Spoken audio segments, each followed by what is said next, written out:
Hello everyone, I'm Ditta from Ditta Reads, and today I'm going to do the Artefacts Book Tag, so stay tuned for that.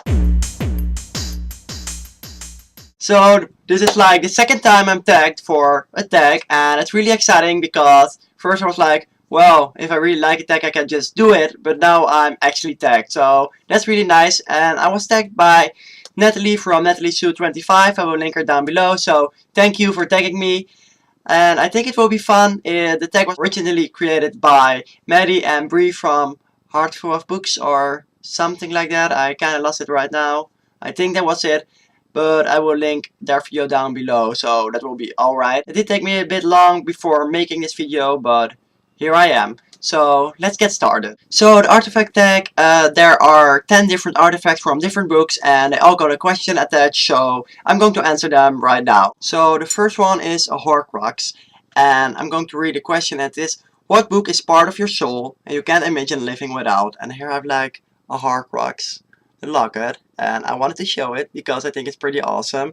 And I don't know if you can see it, but it is pretty neat. So that's cool. But I'm going to combine the first and the second artifact because basically I couldn't think of any other book for both of them. So the second one is a Patronus, and the question with the Patronus is, what books contains the happiest memories for you? And obviously I had to choose like Harry Potter, and I just picked a random book from my shelf, and this one was easier because it wasn't in a box set. But Harry Potter in general, I have like the fondest memories of Harry Potter from like all my holidays and summer vacations. I would bring a Harry Potter book and read it when I was little. It was like the only thing I ever read, actually, almost. Like, it was that bad, and I read it like 100 times. And I remember, that I went with my mom to the store in the middle of the night when a Harry Potter book would come out, and it is pretty nice. It's like the series that got me into reading, and therefore it's also like a part of my soul, like a piece that I can't live without. Because I think I wouldn't be like here on this camera or like reading this much books if Harry Potter wouldn't have been there. And I know there were already several books when I started really reading it, but I got the whole experience from going to the shop in the middle of the night when you had like a reservation on the book and getting it, and it was awesome. And I have just like the greatest memories about reading it, and I just love Horcrux. So Harry Potter, it's like fitting and everything, so that's cool. But that's like the story behind that. So the third one is a wand, which I have. I have an actual wand, and be afraid, I will use it to do magic and stuff. But the question with the wand is, what book choose you instead of you choosing it? And with that, I think I'm going for The Universe versus Annex Woods. And the reason I chose this book is because it isn't, when I started reading it, it wasn't really a genre I read it a lot. It's like contemporary but with a more serious side to it. And actually it isn't like I mainly read fantasy and science fiction and that kind of stuff. And I don't really know why I got it anyway. Like, it's a really good book. But I think I got it because I was like, oh, that's like a cheap book, or maybe it was on sale or something. And then I ended up reading it, and it was amazing, and I totally love this book. But I definitely think that it fits the description of the book choosing me instead of like me choosing the book. So there were the Harry Potter related artifacts. Now we've got Camp Beat, and I'm not exactly sure, but I think it's from Percy Jackson, but I haven't read it yet, so I don't know. But the question is, what book will you never forget? And therefore I have a couple of books to show you, and it is, in Dutch you say Dolfje Weerwolfje, and it's written by a Dutch writer, but it are children's books, and I can show you some. This is like Werewolf Secrets, and we have like the Angry Triplets and Werewolf Forest, and we have Werewolf Party. And like always, I'm like, Harry Potter is just are the books that got me into reading, and that's totally true because that are like the first things I really read. But before that, there's like this one series that I read, and that's Dolfje Weerwolfje. And it was like, I didn't like reading at all, but Dolfje Weerwolfje somehow was an exception. And the funny thing is, I actually figured out like only today that they are also translated to English, and they are called, right, Alfie the Werewolf. So I don't know, maybe you've heard of it, but they are Dutch books, so I will call them Dolfje Weerwolfje because it's like I've always gotten that. And these are the ones that I own and haven't lost, but I'm sure the first one I read is Dolfje Weerwolfje, like the first one. And I looked it up on the internet, and I think in English the first part is called Werewolf Surprise or Birthday Surprise.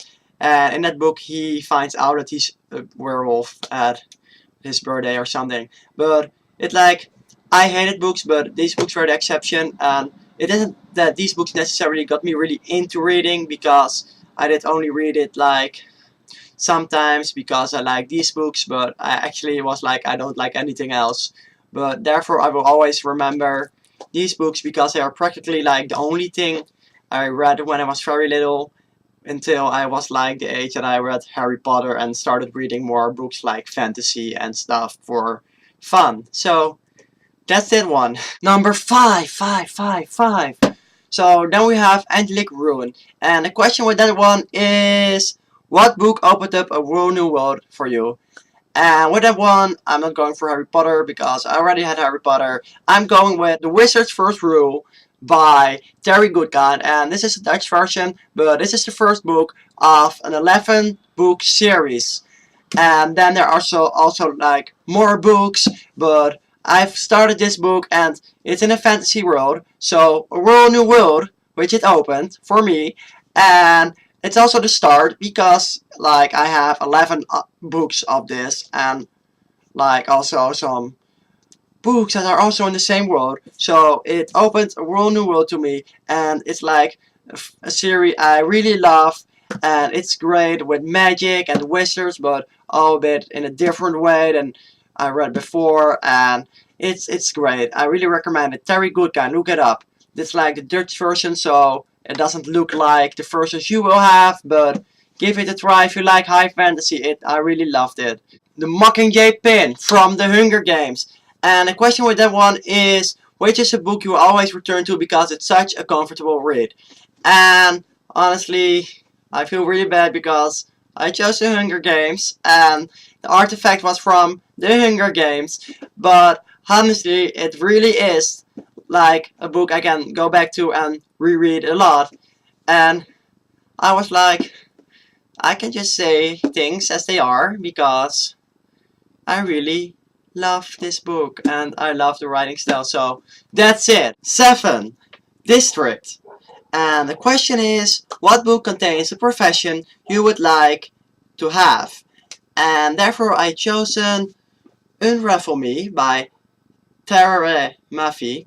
I don't know how to pronounce it properly. I tried many times, but anyway, Unravel Me. And I don't want to say too much because maybe it's a spoiler, but you have like the sisters who are like kind of doctors, you know what I mean? They heal people, they can cure people, and I want to do that. I think that would be fantastic, especially since I would like have like the powers to do that.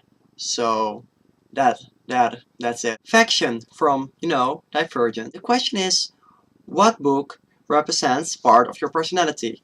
And I have chosen Ready Player One by Ernest Clyde because main chapter 8 can be a bit socially awkward and he can be a bit scared sometimes to do social things. And I kind of have that sometimes, but on the other side I can be totally crazy with my friends or groups or random people, so it really depends, but it definitely is a part I have in me, so I can definitely be a bit socially awkward and spend my entire time reading or being on a computer and not caring too much about other people, and sometimes it can be really a lot like, I want to be around people and everything, yay! So, this book, definitely. We're almost at the end. Number 9, Covered Elias. And the question is, what book character do you wish you were? And I have to answer Ron Weasley because A, I'm a wizard. B. I can go to Hogwarts. C. Let's say I'm a wizard and I can use magic. Well, and I just love Hogwarts and the Wizarding World and everything in the Harry Potter world, actually. I mean, I would love to study there because I would be studying magic stuff. I don't know what those children, their problem is with, oh my god, I've got too much homework, but it's magical stuff. It's supposed to be fun. I want that. I want it now. So the last one is Silver Tongue, and the question is, if you were a Silver Tongue, which book would you bring to life? And that's a bit of a problem because most of the books I have are like dystopian future novels or other books which are like some terrible world which needs to be saved and everything. And personally, I would like to live in like a dystopian version of the world or another world's dystopian version. So they kind of can't really, I wouldn't think it's the best idea to bring them to life. But on the other hand, like the other novels are like in this world, so bringing them to life doesn't really change that much because then the world doesn't really change, but the story will take place, and that could be fun, but it could be really sad also. So I think I have to go for a more dystopian fantasy-ish book. And I'm going for The Coldest Girl in Cold Town. And I forgot how to booktube, and I don't have this book right now. Wait 1 second. The Coldest Girl in Cold Town by Holly Black. And the world isn't like the greatest place to be, but they've got vampires and they aren't in hiding, and you've got like these cold towns which are like where you can lock the vampires or party with them, but you can't get out. But I don't know, I really like the setting of this book and the world, and if I have to go for like a dystopian world, it would definitely be this one. And it got some nice fantasy elements, and maybe I would be like a human or a vampire. And if I would be a vampire, I could like live forever and go to all those parties, or maybe I would rather stay human because then not everyone around me would die. But anyway, the cold is going cold down. I don't know anymore why I decided to choose for a dystopian world, but yes, that's what I did. So that were all the questions. I hope you liked this video and this tag. I did really like doing it, but some of the questions were really hard and I'm still not sure I made the right decisions, and maybe I missed some really good books, but don't be mad, maybe I could have missed them. It's really hard. It's a tag, so I still have to tag people. I'm going to tag Charlie Book Fanatic because I saw she was making videos again, so that's one. And Niki from NikiLivesNow, and I hope you would like to do this tag, otherwise you can ignore this, but I hope you guys would like to do this tag, and it is fun, and I didn't know all the artifacts either, but it's still fun to think about the questions. So I hope you had fun too. I hope you have a great day, enjoy life, and be happy. Goodbye!